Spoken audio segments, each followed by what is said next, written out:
The Pomerium or Pomerium was a religious boundary around the city of Rome and cities controlled by Rome. In legal terms, Rome existed only within its Pomerium. Everything beyond it was simply territory belonging to Rome. Location and extensions. Tradition maintained that the Pomerium was the original line plowed by Romulus around the walls of the original city, and that it was inaugurated by Servius Tullius. The legendary date of its demarcation, the 21st of April, continued to be celebrated as the anniversary of the city's founding. The Roman historian Livy writes, in his Ab Urb Condita, that although the etymology of the word Pomerium implies a meaning of beyond the wall, the Pomerium was in fact an area of ground both on the inner and outer sides of the city wall. According to Livy, it was an Etruscan tradition to consecrate this area by augury, which in part had the purpose of preventing buildings from being erected close to the wall. Livy also writes that it was unlawful to inhabit or to farm the area of the Pomerium. The Pomerium did not follow the line of the Servian walls, and remained unchanged until the dictator Lucius Cornelius Sulla, in a demonstration of his absolute power, expanded it in 80 BC. Several white marker stones commissioned by Claudius have been found in situ and several have been found away from their original location. These stones mark the boundaries and relative dimensions of the Pomerium extension by Claudius.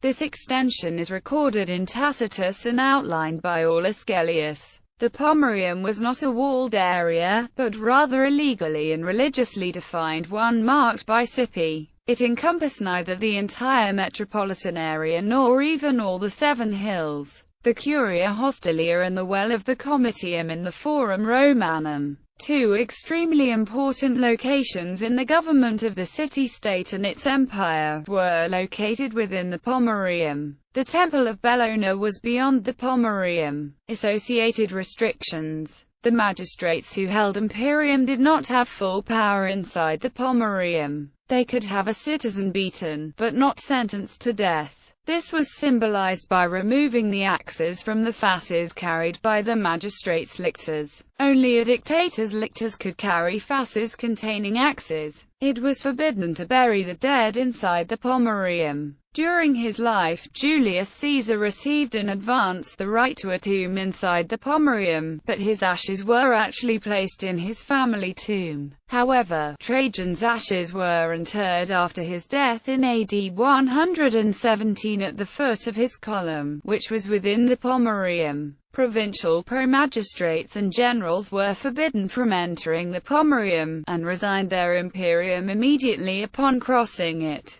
Ceremonies of triumph, in which an army would march through the city in celebration of a victory, were an exception to this rule, although a general could only enter the city on the very day of his triumph, and would be required to wait outside the Pomerium with his troops until that moment. Under the Republic, soldiers also lost their status when entering, becoming citizens. Thus soldiers at their general's triumph wore civilian dress. The Comitia Centuriata, one of the Roman assemblies, consisting of centuri, was required to meet on the Campus Martius outside the Pomerium. Pompey's theatre, where Julius Caesar was murdered, was outside the Pomerium and included a chamber where the Senate could meet, allowing the attendance of any senators who were forbidden to cross the Pomerium and thus would not have been able to meet in the Curia Hostilia. Weapons were prohibited inside the Pomerium. Praetorian guards were allowed in only in civilian dress, and were then called collectively cohors togata, but it was possible to sneak in daggers.